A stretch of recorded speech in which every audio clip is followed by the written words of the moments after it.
My name is Rhonda. Standing in the family court, I watched as my daughter, Ava, came running towards me. Her laughter filled the room, and I dropped to my knees, ready to catch her in my arms. The moment our embrace tightened, I felt a weight lift off my shoulders, a weight that had burdened me for the past 9 weeks. Let me take you back to before all this chaos. I joined the army at a young age, driven by a desire to make a difference in the world. Years passed, and I became a combat medic, a role that not only tested my medical skills but also taught me the importance of staying calm under pressure. I was good at my job, and I took pride in it. I also had a daughter, Ava. She was 5 years old, full of energy and curiosity. Her love for ponies and the color pink was contagious. Her father left us when she was just a baby, and it was just the two of us against the world. We rented a small apartment near the military base in San Diego, California, and I did my best to give her a stable and happy life.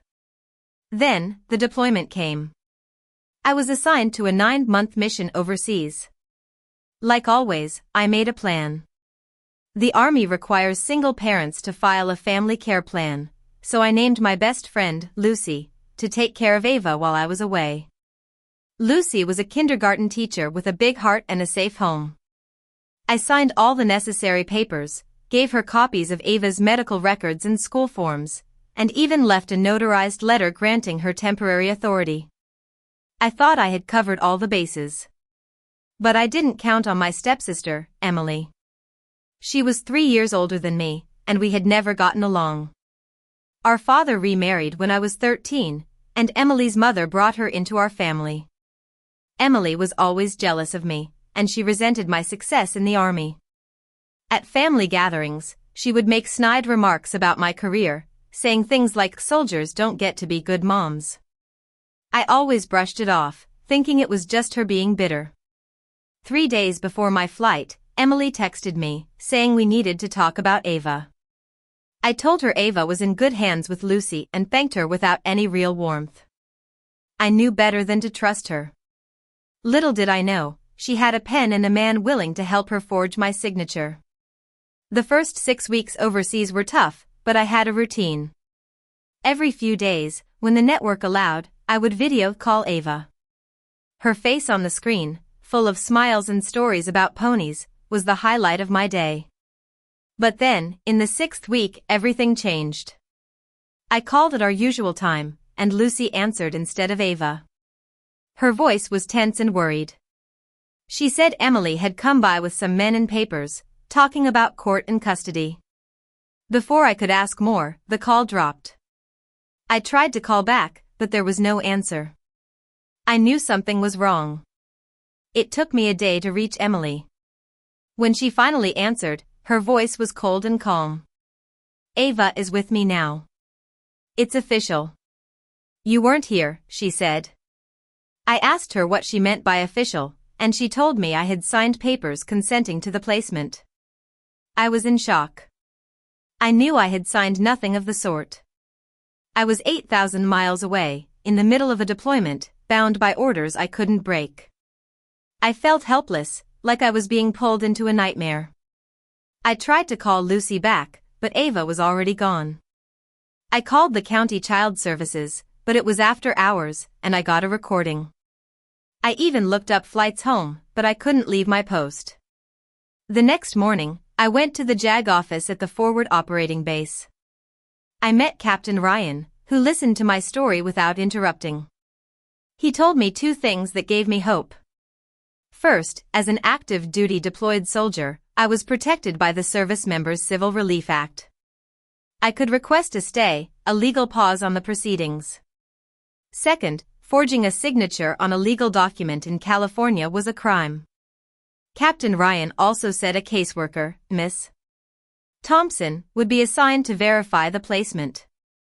She called me 4 hours later. She asked me Ava's date of birth, who I had named in my family care plan, and the exact day I deployed. I answered all her questions without hesitation because I had all the records in front of me. Then she said she was holding a voluntary placement agreement with my signature on it. I knew it was forged and asked her to send it to me.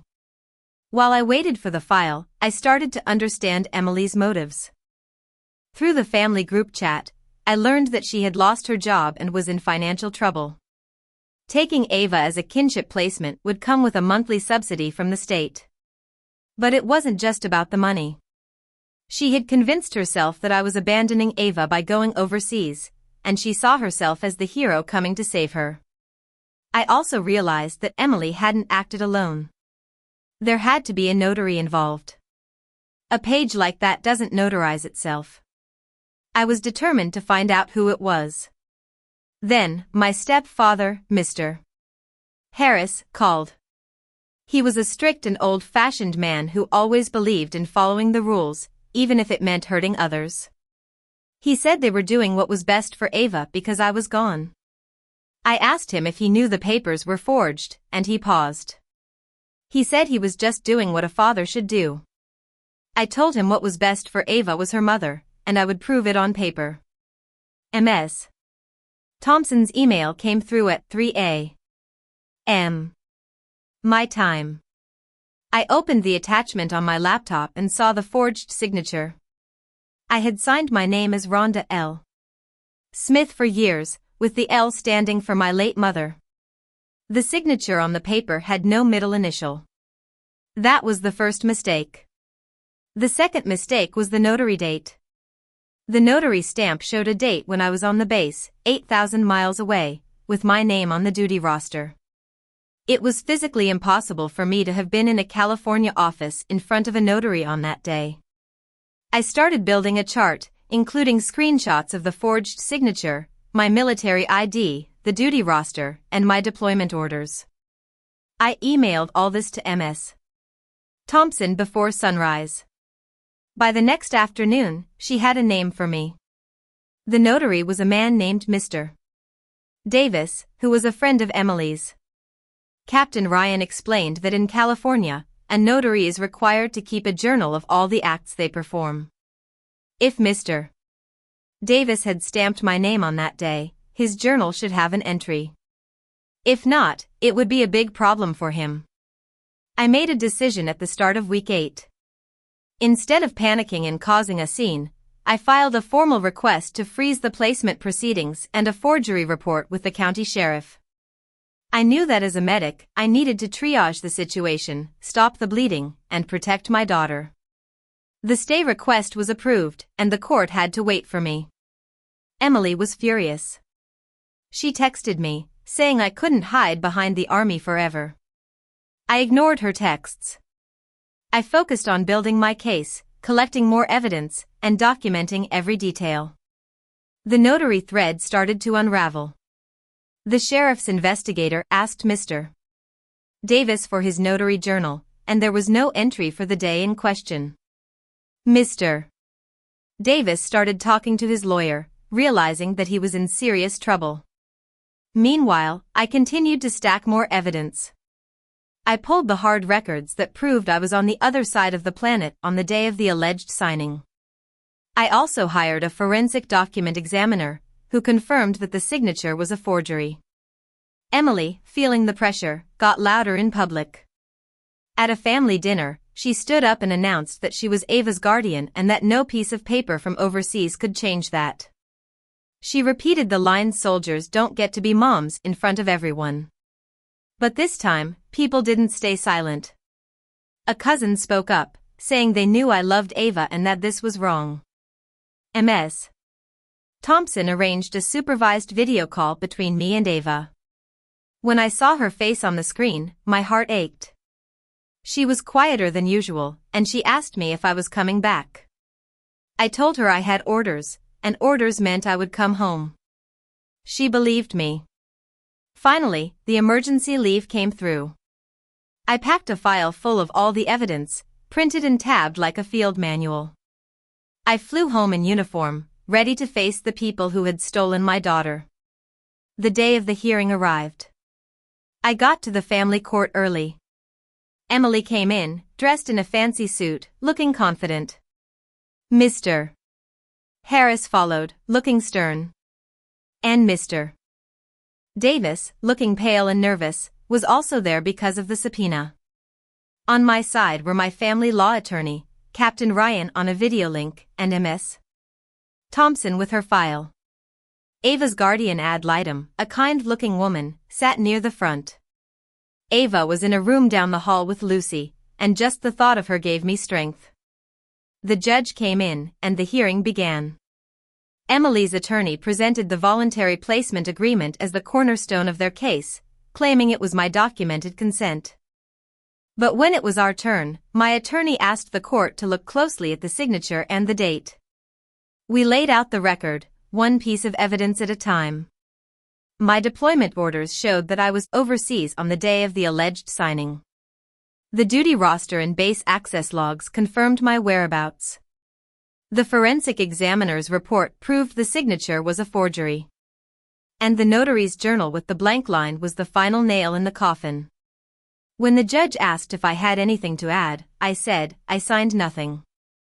The notary's book, the duty roster, the access logs, and my deployment orders all agree. The only thing that says I signed that page is the page itself, and it's a lie. That's when Emily lost it. She stood up, shouting that I wasn't there, that she was the one taking care of Ava. She shouted the line, "Soldiers don't get to be moms again." The room went silent. I looked at her calmly and said, I'm a soldier, and I'm her mom. Those aren't opposites. You just needed them to be. After that, the rest of their case fell apart. Mr.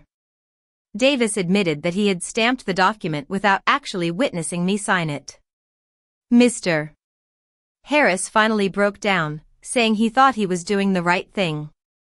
The judge ruled in my favor. She found that the placement had been obtained through fraudulent information and set it aside. She returned Ava to me, recognizing Lucy as the designated caregiver I had named in my family care plan. She also referred the forgery and the notary's conduct to the district attorney for review. As Ava ran into my arms, I knew that all the hard work, the paperwork, and the patience had paid off. I had fought for my daughter, and I had won. In the aftermath, Emily was charged with forgery and faced serious consequences. Mr. Davis lost his notary commission and could face criminal charges. Mr. Harris lost my trust in any place in Ava's life.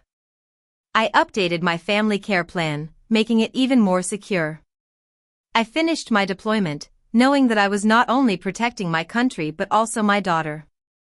This experience taught me that service and motherhood are not mutually exclusive, and that a forged page can't stand against the truth.